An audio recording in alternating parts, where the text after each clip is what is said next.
ሰላም ጤና ይስጥልኝ ውድ የጤናማ ሕይወት ተመልካቾቼ እንዴት ናችሁ?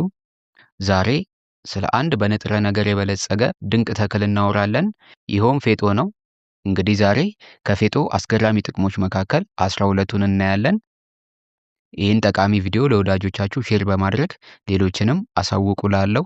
ሁሌም የምለቃቸው የጤና መረጃዎች እንዲደርሳችሁ ሰብስክራይብ እና ላይክ አድርጉ። ያላችሁን ማንኛውንም አስተያየት ኮሜንት ላይ ጻፉልኝ። እስከ መጨረሻው መልካም ጊዜ መልካም ቆይታ ይሁንላችሁ።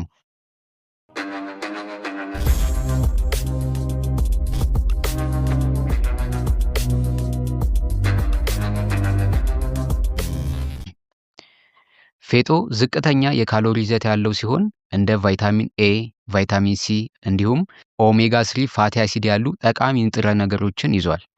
የፌጦን ፍሬ ሆነ ቅጠል መጠቀም በርካታ የጤና ጥቅሞች አሉት። ፌጦ በንጥረ ነገሮች የበለጸገ በመሆኑ በሽታን የመከላከል አቅምን የማሳደግ፣ ክብደትን የመቀነስ፣ የሰውነት አካል ክፍሎች ተግባራቸውን በአግባቡ እንዲያከናውኑ የማገዝ፣ እብጠትን የመከላከልና የልብ ጤናን የመጠበቅ መሰል ጥቅሞች ይሰጣል። በተጨማሪም የሆድ ድርቀትን፣ የምግብ አለመፈጨት ችግርን ለመቅረፍ እንዲሁም ለምታጠባ እናት የጡቷ ወተት መጠን እንዲጨምር የማድረግ ጥቅሞች አሉት። እንዲሁም የስኳር በሽታን፣ የአጥንት ስብራትን፣ አስምን፣ የሆድ ድርቀትንና አንዳንድ የካንሰር አይነቶችን ለማከም የሚያገለግሉ ጤናማ መከላከያ ባዮአክቲቭ ውህዶች አሉት። ፌጦን አዘውትሮ መመገብ የአንጀት እንቅስቃሴን መደበኛ ለማድረግ የሚረዳ ሲሆን በተጨማሪም ሕፃናት ሆዳቸውን ሲታመሙ ፌጦን ከውሃ ጋር በመቀላቀል ቢሰጣቸው ከሆድ ህመማቸው ለማገገም ይረዳቸዋል። ፌጦ አስፈላጊ የሆኑ የቅባት አሲዶችና አሚኖ አሲዶች እንዲሁም እንደ ብረት፣ ፖታሺየም፣ ካልሲየም እና ፎስፈረስ ያሉ ማዕድናትን በውስጡ ይዟል። ይህ ተክል እጅግ በጣም ብዙ የሆነ ጥቅሞች ያሉት ሲሆን ቅጠሉም ሆነ ፍሬው ለምግብነትና ለባህላዊ ሕክምና ከፍተኛ ጠቀሜታ አላቸው። እንግዲህ ፌጦ የሚሰጣቸውን አስደናቂ የጤና ጥቅሞች አንድ በአንድ እንመልከት። አንደኛ፣ የበሽታ የመከላከል አቅምን ያሳድጋል። በቫይታሚን ኤ፣ በቫይታሚን ሲ እና በቫይታሚን ኢ የበለጸገ በመሆኑ የሰውነታችንን ተፈጥሯዊ የበሽታ መከላከል ስርዓት በማጠናከር እንደ ጉንፋን ያሉ ወቅታዊ በሽታዎችን ለመከላከል ይረዳል። ሁለተኛ፣ ክብደትን ለመቆጣጠር የፌጦ ፍሬ ከፍተኛ ፋይበር ስላለው የጥጋብ ስሜት እንዲሰማን በማድረግ አላስፈላጊ ምግቦችን ከመመገብ እንድንቆጠብ ያደርጋል። በተጨማሪም የሰውነታችንን የኃይል አጠቃቀም ወይም ሜታቦሊዝም በማፋጠን ለክብደት መቀነስ ይረዳል ማለት ነው። ሶስተኛ፣ የልብ ጤናን ያሻሽላል። በውስጡ የሚገኙት ኦሜጋ 3 እና አንቲኦክሲዳንቶች መጥፎ ኮሌስትሮልን ወይም ኤልዲኤልን በመቀነስ እና ጥሩ ኮሌስትሮልን ወይም ኤችዲኤል በመጨመር የልብ ጤናን ለመጠበቅ ይረዳሉ። አራተኛ፣ አጥንትንና መገጣጠሚያን ያጠነክራል። በካልሲየም፣ ማግኒዥየም እና ፎስፈረስ የበለጸገ በመሆኑ የአጥንት ጤናን ያሻሽላል። እንዲሁም የመገጣጠሚያ ህመም ለመቀነስ ይረዳቸዋል ማለት ነው። አምስተኛ፣ በደም ውስጥ ያለ የስኳር መጠንን ይቆጣጠራል። በውስጡ ያለው ፋይበር ስኳር ወደ ደም ውስጥ የሚገባበትን ፍጥነት ስለሚቀንስ ድንገተኛ የስኳር መጠን መጨመርና መቀነስን ይከላከላል። ይህም ለስኳር ህመምተኞች በጣም ጠቃሚ ያደርገዋል። ስድስተኛ፣ የምግብ መፈጨት ስርዓትን ያሻሽላል። ቀለል ያለ የማለስለስ ባህሪ ስላለው የሆድ ድርቀትንና የምግብ አለመፈጨትን በማቃለል የተስተካከለ የሰገራ ልምድን ይፈጥራል።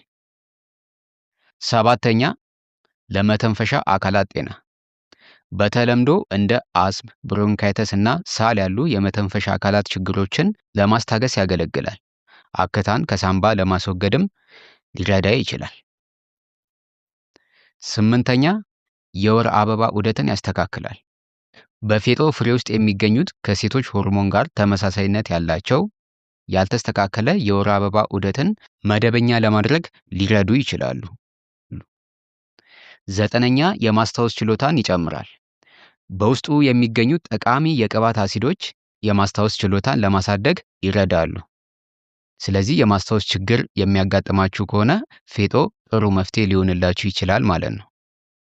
አስረኛ፣ ለቆዳና ለፀጉር ጤንነት በአንቲ ኦክሲዳንት፣ በአይረን እና የሰውነት መቆጣትን በሚቀንሱ ንጥረ ነገሮች የበለጸገ በመሆኑ የቆዳ ጤንነትን ለመጠበቅና የፀጉር እድገትን ለማበረታታት ይረዳል። ይህም ፌጦን ለቆዳና ለፀጉር ጤንነት ተመራጭ ያደርገዋል ማለት ነው። 11ኛ የእናት ጡት ወተትን ያበረታል። አዲስ ለወለዱ እናቶች የጡት ወተት እንዲጨምርላቸው በተለምዶ በስፋት ጥቅም ላይ ይውላል። 12ኛ የሰውነት መቆጣትን ይቀንሳል።